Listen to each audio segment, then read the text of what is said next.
بسم اللہ الرحمن الرحیم السلام علیکم ورحمۃ اللہ وبرکاتہ۔ میں نے ایک سوال پوچھا تھا، بلکہ ایک سٹیٹمنٹ دیا تھا۔ جتنا میں عاصم منیر کو سمجھا ہوں، وہ عمران خان سے چھوٹی سی شکست بھی قبول نہیں کرے گا اور ہر قسم کے آئین اور قانون کو بالائے طاق رکھتے ہوئے ہر قسم کا حربہ آزمائے گا۔ جیسے عمران خان نے خیبر پختونخوا میں وزیر اعلیٰ کی تبدیلی کا اعلان کیا تو اس کے بعد میں نے یہ پوسٹ کی تھی، کیونکہ ان لوگوں پہ ہم نے پی ایچ ڈی کر لی ہے اور پوری قوم نے کر لی ہے، میں کوئی اکیلا نہیں ہوں۔ اور اب ناظرین اطلاعات یہ آنا شروع ہو گئی ہیں کہ جوڑ توڑ کی کوششیں شروع ہو گئی ہیں۔ گورنر کے حوالے سے اطلاع آ رہی ہے کہ وہ خیبر پختونخوا سے بھاگا بھاگا اسلام آباد پہنچ گیا ہے یا پنڈی پہنچ گیا ہے۔ آپ کو اسلام آباد آتا ہے تو وہ آپ کو پتا ہے کدھر جاتا ہے، تو ایک ہی بات ہے پنڈی ہو یا پارا ہو۔ تو یہ اطلاعات آ رہی ہیں۔ اس کے علاوہ پی ٹی آئی کے مختلف لوگوں کی طرف سے اب سوشل میڈیا پہ یہ پوسٹ آ رہی ہیں کہ تمام ایم پی ایس کو تگڑا رہنا ہے۔ کوئی کہہ رہا ہے جی آپ نے بڑا امتحان ہے، پاس کرنا ہے اس کو۔ اور اس سے پہلے الیکشن کمیشن کا جو اعلامیہ ہے، جو نوٹیفکیشن ہے جی کہ تمام پی ٹی آئی کے لوگ وہ جس بھی اسمبلی میں ہیں، قومی اسمبلی میں ہیں یا صوبائی اسمبلیوں میں ہیں، وہ آزاد ہیں۔ اس کی کیا سگنیفیکنس ہے یہ ذرا سمجھ لیں کہ جب آپ تمام اراکین کو آزاد ڈکلیئر کرتے ہیں تو پھر وہ جس مرضی کو ووٹ ڈالیں، ان میں نااہلی کی تلوار نہیں لٹکتی۔ یعنی اگر پی ٹی آئی کے نام پہ ووٹ لے کر اور یہ جو مقصود نشستوں کا فیصلہ تبدیل کیا گیا ہے آئینی بینچ سے، اس کے بعد کیونکہ تمام لوگ آزاد قرار دے دیے گئے ہیں، اب کوئی بھی بندہ اگر کسی اور سائڈ پہ ووٹ ڈال دیتا ہے تو اس کی نااہلی نہیں ہوگی۔ پہلے تو 63 اے جو تھا وہ بھی ختم کر دیا گیا کہ ووٹ کاؤنٹ ہی نہیں ہوگا۔ تو بڑے طریقے سے سٹیپ وائز چلے ہیں۔ اس بار لا فیئر کا بڑا بروٹل استعمال کیا گیا ہے پاکستان کو سبجوگیٹ کرنے کے لیے، کیا ہوا تو 78 سالوں سے، لیکن یہ کوئی نیکسٹ لیول ہے جو اب چل رہا ہے۔ تو یہ ایک سٹیٹمنٹ تھی سب سے پہلے سمجھنے کے لیے کہ یہ بندہ جو اس ٹائم پاکستان پہ مسلط ہے، جو پاکستان کا فیلڈ مارشل ہے، یہ اتنی آسانی سے شکست تسلیم نہیں کرے گا، کیونکہ اس میں سپورٹس مین اسپرٹ نہیں ہے، بالکل نہیں ہے۔ اگر میں اس کی جگہ ہوتا اور تمام زور لگانے کے بعد، نو می جیسا فالس فلیگ کرنے کے بعد بھی تاریخ کا سب سے بڑا کریک ڈاؤن کسی پارٹی کے اوپر، کیونکہ عوامی لیگ کے اوپر بھی کریک ڈاؤن ہوا تھا، لیکن عوامی لیگ صرف مشرقی پاکستان میں تھی، پورے پاکستان میں نہیں تھی اس طرح سے۔ اب جتنا بھی بچا کچا پاکستان ہے، پی ٹی آئی تو پورے پاکستان میں ہے نا، پورے پاکستان پہ کریک ڈاؤن ہوا ہے۔ تب آدھے پاکستان پہ کریک ڈاؤن ہوا تھا، وہ زیادہ بروٹل تھا، تب وہاں قتل و غارت زیادہ ہوئی تھی، وہاں تو پروفیسرز وغیرہ کو بھی نہیں چھوڑا گیا تھا، لیکن کسی ایک سیاسی جماعت کو ایسے ٹارگٹ پہلے نہیں کیا گیا۔ اس کی کوئی مثال نہیں ملتی کہ پورے پاکستان میں اس کو برابر کیا گیا ہو ٹارگٹ، کہیں بھی ان کا جلسہ تک نہیں ہو سکتا تھا، ان کا بینر تک نہیں لگ سکتا تھا، نعرہ کوئی لگاتا تھا تو پولیس پکڑنے آ جاتی تھی، اپنے چھت پہ کوئی جھنڈا نہیں لگا سکتا تھا، اپنی گاڑی پہ ان کا کوئی جھنڈا نہیں اٹھا سکتا تھا۔ اس قدر بروٹل کریک ڈاؤن کبھی نہیں ہو، دنیا نے کبھی نہیں دیکھا ہوگا۔ تو یہ کریک ڈاؤن کرنے کے باوجود جب 8 فروری کو الیکشن ہار گیا تھا نا عاصم منیر، اگر اس میں تھوڑی سی بھی سپورٹس مین اسپرٹ ہوتی نا، اگر اس میں کوئی مردوں والی بات ہوتی، تو یقین مانے یہ اپنی فیئر اینڈ سکوائر ہار کو تسلیم کر لیتا کہ یار میں نے پورا زور لگا لیا جو میرے بس میں تھا، اب آپ جیت گئے ہیں، میں اب فارم 47 تیار نہیں کروں گا، اب آپ کو حق حکومت بنائیں اور آپ فیصلہ کریں کہ میں نے جاری رکھنا ہے اقتدار یا نہیں رکھنا۔ اس کے بعد عمران خان وزیر اعظم بنتے، اس کا فیصلہ ہو جاتا۔ یہ سپورٹس مین اسپرٹ والا بندہ کرتا، اس بندے میں نہیں ہے۔ اس لیے جب عمران خان نے اس کو اڈیالہ سے بیٹھ کے سرپرائز دیا، ایک ایسا کارڈ جو اب یہ سمجھ آ رہا ہے کہ عمران خان نے اپنے سینے سے لگا کے رکھا ہوتا۔ شیخ وقاص اکرم بھی بوکھلائے ہوئے تھے، بونتھلائے ہوئے تھے، اور انہوں نے کہا جی کہ ہمارے لیے بھی یہ سرپرائز تھا، ایسی چیز ہے جس کے بارے میں ہم سوچ بھی نہیں رہے تھے، وہ ہو گیا ہے تو ٹھیک ہے، اگر ہمارے لیڈر کو لگتا ہے کہ کوئی اور آ کے آپریشن روک سکتا ہے تو ٹھیک ہے۔ یہ تنزیہ بات تھی، صاف نظر آ رہا ہے۔ تو پی ٹی آئی کے اندر بھی جو لوگ ہیں جو گنڈا پور کے ساتھ تھے، اس کی مرہون منت تھے یا اس کی چھتر چھایا میں تھے، وہ ہکے بکے رہ گئے ہیں۔ یہ کیا ہوا؟ تو ظاہر کمپنی کو بھی بہت بڑا جھٹکا لگا ہے، لیکن یہ شخص جو فیلڈ مارشل ہے یہ شکست تسلیم نہیں کرتا، اس میں ہار ماننے کی ایبلٹی نہیں ہے۔ حالانکہ میدان جنگ میں ہو یا کھیل کا میدان ہو، ہار فراخ دلی سے تسلیم کرنی چاہیے، نہ کہ آپ کو فورسفلی پتلونیں اتار کے آپ کے دستخط کروائے جائیں۔ قطر میں جو ہوا تھا، ہار جب ہو جائے تو مان لو کہ ہار گئے ہیں بھائی، کیونکہ ہار ہمیشہ دائمی نہیں ہوتی، بلکہ آپ کو کم بیک کا موقع ملتا ہے، ٹھیک ہے؟ تو اس لیے زور لگ رہا ہے۔ اب خیبر پختونخوا کے لوگوں کو میری اطلاعات کے مطابق پیسے آفر ہو رہے ہیں ایم پی ایس کو، اور باقی فائلیں تلاش کی جا رہی ہیں لوگوں کی ان کو ڈرانے کے لیے کہ تم ایک دفعہ ووٹ تو دو، تمہیں اٹھا کے کبھی کوئی ایف آئی اے لے کے جائے گا، کسی کو نیب لے کے جائے گا، کسی کو کیا ہوگا، اور ہر قسم کا حربہ استعمال کیا جا رہا ہے، یہاں تک کہ ان کی فیملیز تک کے حوالے سے کمپرومائزنگ چیزیں ڈھونڈی جا رہی ہیں تاکہ یہ جو سرپرائز آیا ہے عمران خان کا، اس کو کاؤنٹر کیا جا سکے۔ Which only tells me one thing, governor کا بھی جو اطلاع آ رہی ہے کہ بھاگا بھاگا وہ اسلام آباد پہنچا ہے، کہ کوئی بہت بڑی کھچڑی پکانے کی کوشش ہے. اور وہی جو میں نے پہلے بات کی تھی صاحب سے, کل میری ویڈیو دیکھیں عمران خان کے اس فیصلے کے بعد میں نے کہا تھا کہ شاید بزدار کو بھی عمران خان نے اسی لیے نہیں ہٹایا تھا کہ انہیں پتا تھا ایک بار اسے ہٹایا تو کمپنی اپنا بندہ ہی لگائے گی, اور عمران خان کیونکہ سسٹم کے اندر جا چکے تھے, جانتے تھے کہ یہاں کمپنی ہی سب کچھ چینج مینج کر لیتی ہے, جس کو ووٹ ڈلوانا ہوتا ہے ڈلوا لیتی ہے اور کوئی کچھ نہیں کر سکتا. تو عمران خان نے سسٹم کے اندر رہ کے ان سے لڑنے کی جتنی کوشش ہو سکتی تھی وہ کی, لیکن جب نہیں بنی بات تو آج عمران خان جیل میں ہے, لیکن اس کے باوجود وہ لڑنے کی کوشش کر رہے ہیں اس سسٹم کے اندر رہ کے, وہ باغی نہیں ہو رہے. حسین ندیم صاحب میں ان کو بہت ہائیلی رینک کرتا ہوں, ریٹ کرتا ہوں بہت, کہ وہ بڑے انٹلیکچولی بڑی اچھی باتیں کرتے ہیں, لیکن انہوں نے ایک بات کی ہے جس پر کچھ دیر کے لیے میں بھی پہلے سے سوچ رہا تھا کہ عمران خان پی ٹی آئی کو ڈسبینڈ کر دیں. شاید میں نے کسی ایک ویڈیو میں بھی اس کا ذکر کیا تھا کہ پی ٹی آئی کو ختم کر دیں اور عمران خان آزاد کر دیں. ایک مین سٹرکچر ختم ہو جائے گا تو فوج کے لیے کنٹرول کرنا ناممکن ہو جائے گا, اور عمران خان براہ راست فیصلے کریں یا کچھ لوگوں کو نامزد کر دیں جو پارٹی کا حصہ نہ ہو, کوئی پارٹی نہ ہو جسے فوج کنٹرول کر سکے جب تک عمران خان باہر نہیں آتے, کیونکہ عمران خان کسی پارٹی کے محتاج تو نہیں ہے. جس دن وہ رہا ہوں گے, جس پارٹی کا اعلان کریں گے وہی پارٹی الیکشن جیت جائے گی. سو Imran Khan P T I کا محتاج نہیں ہے, عمران خان کسی پارٹی کے نام کا محتاج نہیں ہے. تو یہ بات سمجھ آتی ہے کہ عمران خان ڈسبینڈ کر کے ایک پارٹی لیس موومنٹ اگر چلائیں تو وہ زیادہ اچھی ہے, کنٹرول نہیں ہو سکے گی کمپنی سے. لیکن اب میں ایک اور چیز سوچ رہا ہوں جو میں نے غور کیا جب اس چیز پہ, حالانکہ یہ بڑی پازیٹیو چیز ہے, کہ فوج جو ہے نا وہ بنیادی جو پروپیگنڈا چلا رہی ہے وہ یہ کہتی ہے جی لفظ جتھے ہیں یہ دہشت گرد ہیں. اگر عمران خان پارٹی ختم کر دیں گے تو ایک فائنل قانونی جو حیثیت حاصل ہے نا عمران خان کی موومنٹ کو, وہ ختم ہو جائے گی. عالمی طاقتوں سے بھی اگر آپ بات کریں یا لوگ جو بات کر سکتے ہیں, جو لوگ ملتے ہیں, جو وہاں پہ لوگوں کو بتاتے ہیں, کوئی کانگریس مین سے مل رہا ہے, کوئی سینیٹر سے مل رہا ہے, کوئی کسی ایم پی سے مل رہا ہے, کوئی یورپی پارلیمنٹ کے باہر جا رہا ہے وہاں مل رہا ہے. بیسک تو یہ بات ہے نا جی کہ ایک قانونی سیاسی جماعت ہے, وہ اپنا حق مانگ رہے ہیں آئینی طور پہ اور اسے وہ نہیں دیا جا رہا. یہ بڑا تگڑا مقدمہ ہے. کامن ویلتھ کی رپورٹ آتی ہے, وہاں بھی یہ کہا جاتا ہے کہ ایک سیاسی جماعت کو کنارے لگایا گیا, ٹھیک ہے, اس کو کارنر کیا گیا اور اس کے بعد الیکشن میں بدترین دھاندلی کی گئی. تو سیاسی جماعت کا جو قانونی وجود ہے نا, یہ لڑائی جو قانونی ہے نا, اس میں بڑی اہمیت کا حامل ہے. عمران خان البتہ پارٹی کے محتاج نہیں ہے, یہ بات ذہن میں رکھ لیں سارے. تو پارٹی کے جو لوگ سمجھتے ہیں نا کہ ہم یوں کر لیں گے تو یہ گیم ہو جائے گی, یوں ہو جائے گی, چتر چلاکیاں, اس کا عمران خان محتاج نہیں ہے. ہاں ایک چیز ہے کہ عمران خان کے حوالے سے کمپنی کی جو گیم ہے وہ میں آپ کو تقریباً سال ڈیڑھ پہلے سے بتا رہا ہوں کہ ویٹ اینڈ سی والی گیم ہے. جب لوگ خبریں دے رہے تھے نا کہ عمران خان اب رہا ہو جائے گا, فیصلے ہونے والے ہیں, گھر بھیجنے لگے, تو میں آپ سے کہتا تھا کہ کمپنی صرف ایک سوچ رکھ کے بیٹھی ہوئی ہے کہ عمران خان 73 سال کا تو ہو گیا, اب تو واقعی ہو گئے 73 سال کے, 72-73 کے درمیان تھے تب جب بات ہوئی تھی. تو 73 سال کا یہ شخص ہو گیا ہے, کتنے سال اور یہ ایکٹیو زندگی گزار سکتا ہے. ایک ایج ہوتی ہے نا بندے کی جب وہ مینٹلی آل دیر ہوتا ہے, فزیکلی آل دیر ہوتا ہے, کب تک ہمیں یہ چیلنج ہوگا. They are waiting it out. Company نے سوچا کہ ہم تو ادھر ہی ہیں, ہم بطور ادارہ تو ادھر ہی ہیں نا, ہم نے کیوں نہیں جانا, لیکن اس بندے کے پاس وقت ختم ہو رہا ہے. کوئی بھی بندہ ایسا تو نہیں ہے کہ وہ پی کے آیا ہوا ہے, ایسی کوئی امرت دھارا پی کے آیا ہوا ہے کہ وہ ہمیشہ زندہ رہے گا. امورٹیلٹی تو نہیں ہے. تو کوئی بھی شخص امورٹل نہیں ہے. عمران خان بھی اسی فانی دنیا میں وہ بھی فانی شخص ہیں. تو اس وقت یہ گیم ہے. یہ جو سوچ رہے ہیں نا, یہ ان کی غلط فہمی ہے. کیوں؟ اگر میں تجزیہ کروں تمام صورتحال کا, تاریخ کا تجزیہ کروں, بہت سارے ایسے واقعات ہوتے ہیں جس میں بہت کچھ ادھورا صاحب کو نظر آتا ہے بظاہر, لیکن کام عمران خان مکمل کیے بغیر اس دنیا سے جانے والے نہیں ہیں. یہ مجھے ایسا محسوس ہوتا ہے. یہ جو اتنا بڑا مومنٹم شروع ہوا, اتنی بڑی موومنٹ شروع ہوئی, اتنا بے نقاب ہوا سارا نظام, یہ اس لیے نہیں تھا کہ عمران خان ایک دم منظر سے ہٹ جائے اور پرانی بہاریں واپس آ جائیں, اس لیے ہوا ہی نہیں ہے. تو ہر چیز جب آپ اس کے کانٹیکس میں دیکھتے ہیں تو سمجھ آتا ہے کہ عمران خان اپنا کام مکمل کیے بغیر انشاءاللہ اس دنیا سے جانے والے نہیں ہیں, اور انشاءاللہ وہ اپنا کام مکمل کریں گے. آپ کو گھبرانا نہیں ہے, لیکن عوام کو یہ ضرور عائد کرنا ہے. آج فواد چودھری نے ایک ٹویٹ کیا, اور میں کوشش کرتا ہوں اگر میں وہ پڑھ سکا, مجھے وہ مل گئی ٹویٹ, تو انہوں نے اس میں فوج کو سمجھانے کی کچھ کوشش کی, اور یہ بڑا اچھا ہے کہ پہلی بار فوج کو سمجھانے کی کوشش کی ہے. حکمرانوں جب کہا جاتا ہے تو مطلب اسٹیبلشمنٹ, حکمرانوں کو خیبر پختونخوا میں آئینی تبدیلی کے عمل میں رکاوٹ ڈالنے کے بجائے نئے وزیر اعلیٰ سے بہتر تعلقات کار بنانے کا عمل شروع کرنا چاہیے. اگر آپ پاکستان میں ٹیمپریچر نیچے لانا چاہتے ہیں تو سیاسی عمل شروع کریں, ہر چیز زور زبردستی سے نہیں ہو سکتی.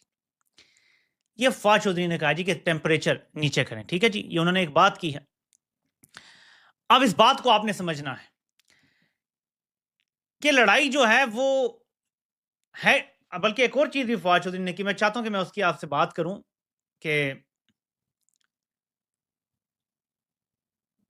انہوں نے یہ کہا کہ اگر حماس اور اسرائیل میں فائر بندی ہو سکتی ہے تو تحریک انصاف اور اسٹیبلشمنٹ تو اتنے بڑے دشمن نہیں، دونوں فریقین اس ملک کی خاطر عوام اور شہداء اور غازیوں کی تکلیف کا احساس کرتے ہوئے صلح کا موقع دیں اور سیاسی جماعتیں اس صلح میں اپنا کردار ادا کریں۔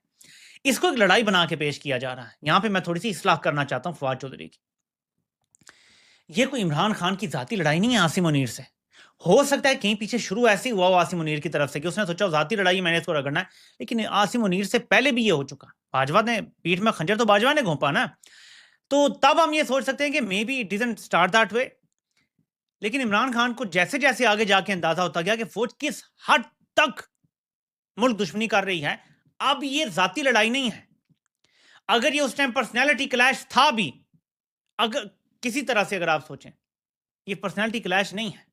اور میں فوج کی طرف سے پرسنالٹی کلیش کی بات کروں، عمران خان کی طرف سے تو کبھی بھی پرسنالٹی کلیش نہیں تھا۔ وہ تو آخر تک باجوہ کو کہتے رہے کہ ایکسٹینشن کے لیے اگر تم کر رہے ہو تو بھائی وہ ہم سے لے لو، یہ ملک تباہ نہ کرو، اور ثابت کیا وقت نے کہ ملک تباہ ہو گیا۔ تو یہ پرسنالٹی کلیش عمران خان کی سائڈ سے نہیں تھا، دوسری سائڈ سے اگر تھا تو وہ بھی۔ اب اگر جو صورتحال جہاں اب ہم کھڑے ہیں وہ یہ ہے کہ عمران خان نے ایک فیصلہ کیا، فوج نے آگے بڑھ کے اس کو کاؤنٹر کیا۔ عمران خان نے دوسرا فیصلہ کیا، فوج نے آئین اور قانون کو بالا طاق رکھ کے اسے کاؤنٹر کیا۔ آئین توڑا، قانون توڑا، پھر آئین ہی بدل دیا۔ تو عمران خان کو سمجھ آیا کہ یہ فوج تو پاکستان کے ہر مفاد کے خلاف کھڑی ہے۔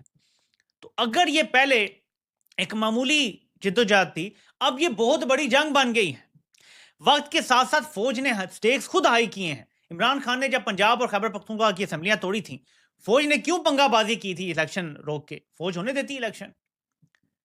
چلو جی 19-20 کی جو دھاندلی کرتے ہیں وہ کر بھی لیتے، عوام کو مینڈیٹ کچھ نہ کچھ مل جاتا۔ یہ فارم 47 نہ تیار کرتے، 19-20 کی دھاندلی تو وار الیکشن میں کرتے ہیں، کر لیتے تو حالات مختلف ہوتے ہیں۔ لیکن ہر جگہ فوج نے سٹیکس ہائی کی، عمران خان نے نہیں آئی کہ عمران خان نے قانونی راستہ اپنایا، فوج نے قانون توڑ دیا۔ عمران خان نے آئینی راستہ اپنایا، فوج نے آئین توڑ دیا۔ عمران خان نے آئین اور قانون پہ دونوں پہ شکست دے دی فوج کو، فوج نے آئین ہی بدل دیا۔ تو یار خدا را اس کو سمجھیں کہ یہ ذاتی لڑائی نہیں ہے، اٹس ناٹ اے پرسنالٹی اور پرسنل کلیش اینی مور کہ جی آپ صلح کر لیں۔ صلح نہیں ہو سکتی۔ جو چیز ہے نا نان نیگوشیبل جو چیز ہے وہ یہ ہے کہ فوج سیاسی سرنڈر کرے گی، انکنڈیشنل سیاسی سرنڈر کرے گی۔ فوج پالیٹکس سے انکنڈیشنلی نکلے گی۔ باقی معاملات پھر طے ہو سکتے ہیں اس کے بعد کہ اکاؤنٹیبلٹی ہونی ہے یا نہیں، جرنیلوں کو لٹکایا جانا ہے یا نہیں، کیونکہ جرم تو سارے اس سائڈ پہ ہیں۔ اس سائڈ پہ جرائم نہیں ہے، سویلین سائڈ پہ جرائم نہیں ہے، جرائم سارے فوج کی سائڈ پہ ہیں۔ ہمارے آئین اور قانون کے مطابق سب جرم فوج نے کیے ہوئے ہیں۔ تو اس لیے پلیز اس کو یہ صلح صفائی ذاتی لڑائی اس پہ نہ ڈالیں، یہ بہت بڑی جنگ بن چکی ہے۔ اور میں یہ ساری آپ کو اتنی لمبی کہانی سے سنائی ہے کہ عمران خان تو فانی دنیا کا ایک فانی انسان ہے، اور مجھے یقین ہے وہ اپنا کام پورا کر کے اس دنیا سے جائیں گے، پہلے نہیں جانے والے۔ لیکن آپ لوگوں نے ذہن یہ بنانا ہے کہ یہ لڑائی اگر ہمیں 50 سال بھی لڑنی پڑی، 100 سال بھی لڑنی پڑی، میرے بعد کی نسلوں کو انشاءاللہ میں سکھا کے جاؤں گا، اور آپ سب نے اپنی اپنی نسلوں کو سکھانا ہے کہ یہ لڑائی ہم نے لڑنی ہے، ہم نے ہارنا نہیں ہے۔ فوج نے سیاسی شکست کھانی ہے، فوج نے سیاسی میدان چھوڑنا ہے، اس کے بغیر ہم نے ہار نہیں ماننی۔ فوج کو یہ لگتا ہے نا کہ ہم عمران خان کو اگر دبا کے رکھیں، وہ بوڑھا ہو جائے، دنیا سے چلا جائے تو مسئلہ حل ہو جائے گا، یہ ان کا ہم نے ابہام اور غلط فہمی دور کرنی ہے۔ یہ جو ان کو ایک غلط فہمی ہوئی ہے نا جی کہ صرف عمران خان کی وجہ سے یہ سب ہے، عمران خان لیڈ ضرور کر رہا ہے اس کو، لیکن اب یہ موومنٹ عوام کی موومنٹ ہے، عوام کے دلوں میں جو آگ ہے نا اس کا اندازہ نہیں ہے آپ لوگوں کو۔ تو اس لیے میں نے ساری اتنی لمبی بات کی۔ اب آگے آتے ہیں۔ اچانک جی یہ کیا ہوا کہ چابی والے کھلونوں کو ایک مارچ یاد آ گیا، اور اچانک یہ کیا ہوا کہ چابی والے کھلونوں پر حملے شروع ہو گئے اور ان کو قتل و غارت شروع ہو گئی، مارا ماری شروع ہو گئی۔ اس کے لیے یہ پلیز ایک ٹویٹ میں نے کیا تھا آج سے 4 دن پہلے۔ نیتن یاہو کے ساتھ ڈیل مکمل کرنے سے پہلے کمپنی کو بہت بڑی ڈسٹریکشن چاہیے۔ آنے والے دنوں میں ہر قسم کے فالس فلیگ کے لیے تیار رہیں۔ یہ فالس فلیگ سیاسی شعبہ بازی سے لے کے دہشت گردی اور باقی سب کچھ پہ مشتمل ہو سکتا ہے۔ اب کرنل میجر سمیت سارے مارے بھی جا رہے ہیں دہشت گردی کی جنگ میں، اور ادھر TLP جیسی جماعت پر قاتلانہ حملے کر دیے پولیس نے۔ ڈسٹریکشن، ہر طرف ڈسٹریکشن اس ٹائم آپریشن چل رہا ہے، تاکہ جو کام یہ کرنے جا رہے ہیں اور جو کر چکے ہیں اس پر کسی کی توجہ نہ جائے اور عوام بالکل اس کو اگنور کر کے آگے چلتی جائے، لیکن ہم انہیں اگنور کرنے نہیں دیں گے، ٹھیک ہے؟ یہ تو بات سمجھ لیں۔ اب تھوڑا سا میں انٹرنیشنل اس کی طرف بھی آتا ہوں، ایک بات کر کے پھر آگے چلتے ہیں۔ میں نے یہ پوسٹ کیا ہے کہ کسی کو لگتا ہے ٹرمپ نے کوئی امن معاہدہ کروایا تو اس کی عقل گھاس چرنے گئی ہوئی ہے۔ پہلے دن سے عالمی طاقتوں کا پلان یہی تھا کہ غزہ کو مکمل نیست و نابود کر کے ہر قسم کی جدوجہد ختم کرنی ہے، اس کے بعد ایک نام نہاد فلسطینی ریاست کے وعدے پہ تمام امت سے اسرائیل کو تسلیم کروانا ہے۔ یہ پلان جو ان کا تھا نا، یہ میں نے آپ کو 2023 کے اینڈ میں ہی بتانا شروع کر دیا تھا کہ پلان یہی ہے، مکمل تباہی ہوگی، ملیا میٹ کیا جائے گا۔ اب آپ دیکھیں کہ یہ کہتے ہیں ہم نے اسرائیل کو تسلیم نہیں کیا۔ ٹرمپ کا پلان کیا ہے کہ یہ سرحدیں ہیں، یہاں سے پیچھے اسرائیل کی فوج آئے گی۔ آپ اس پلان پہ دستخط کر کے اگر آئے ہیں، اس کا مطلب ہے آپ نے اسرائیل کی سرحد تسلیم کر لی ہے. پاکستان سرکاری سطح پہ اسرائیل کی سرحد تسلیم کر کے واپس آیا ہے. پھر بھی اگر یہ ڈٹائی سے کہیں کہ ہم نے تسلیم نہیں کیا تو ان سے بڑا جھوٹا اور مکار کوئی نہیں. تو اس منصوبے کا مین یہ تھا کہ سب نارملائز کر لیں, ابراہم اکارڈ کا حصہ بنے یا نہ بنے, آفیشلی بنے یا نہ آفیشلی بنے, لیکن یہ کام ہو جائے. وہ ہو گیا ہے.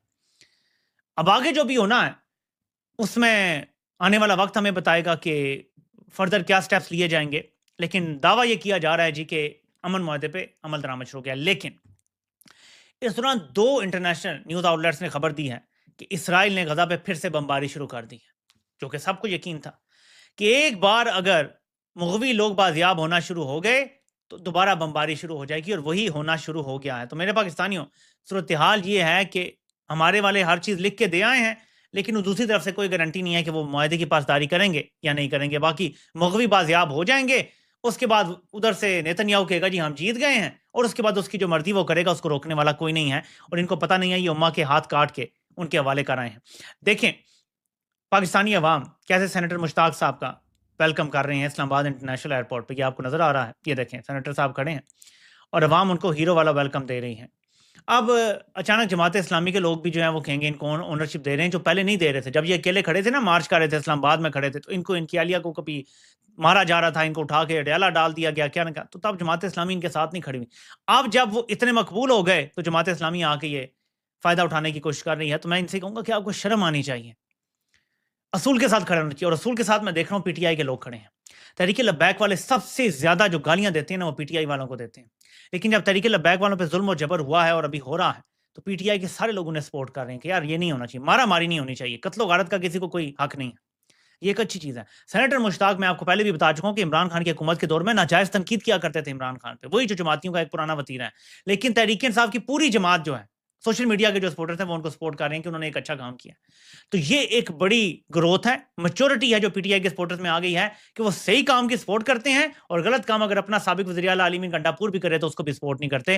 یہ پاکستان کی سیاست میں بہت پازیٹیو تبدیلی ہے جو عمران خان کی وجہ سے پی ٹی آئی کے نوجوان لے کر آ رہے ہیں. اب اینڈ میں صرف اتنا ہی کہوں گا کہ بہت بڑا امتحان ہے پی ٹی آئی کے لوگوں کا, ایم این ایز کا, ایم پی ایس کا, کہ عاصم منیر پوری کوشش تو کرے گا. اس میں کوئی ڈاؤٹ نہیں ہے کہ کچھ نہ کچھ کوشش ہوگی, کہیں نہ کہیں سے کوشش ہوگی کہ کسی طرح سے یہاں پہ اپسیٹ کر دیا جائے خیبر پختونخوا میں. وزیر اعلیٰ پی ٹی آئی کو نہ بنانے دیا جائے, یا علی امین گنڈاپور کو کسی طرح سے اگر بچایا جا سکتا ہے, گورنر استعفیٰ نہ قبول کرے, کام کو لٹکایا جائے, کچھ نہ کچھ کرنے کی کوشش کی جائے گی. اب دیکھنا یہ ہے کہ پی ٹی آئی اس سب کو کیسے مینج کر پاتی ہے. ظاہر ہے کہ طاقت ان کے پاس نہیں ہے, طاقت تو بندوقوں کے پاس ہی ہوتی ہے. میں صرف اتنا کہوں گا کہ انسان کے ہاتھ میں صرف کوشش ہے. آج میں بات کر رہا تھا, اہلیہ سے میری بات ہو رہی تھی کہ یار بہت سارے لوگ اب ایسا نظر آنا شروع ہو گیا کہ کمپرومائز ہو گئے. وہ بھی لوگ جو پہلے جیلوں میں رہے ہیں, وہ بھی نظر آتا ہے کہ کمپرومائز کر گئے. تو میں نے یہ بات کی, میں نے کہا کہ یار دیکھو یہاں پہ کوئی قانون نہیں ہے. ایک بار اگر آئی ایس آئی کسی پہ ہاتھ ڈال دیتی ہے, آپ کا کون ہے جائے پناہ, کہاں ہے بتائیں مجھے. کوئی عدالت آپ کو چھڑوا سکتی ہے؟ کوئی ادارہ ہے جو آپ کے لیے کچھ کر سکتا ہے؟ پھر وہی جو شرط رکھیں گے وہ ماننی پڑتی ہے نا ریلیز ہونے کے لیے. کیا کر سکتا ہے بندہ؟ بڑے مجبور ہو گئے ہیں بعض لوگ.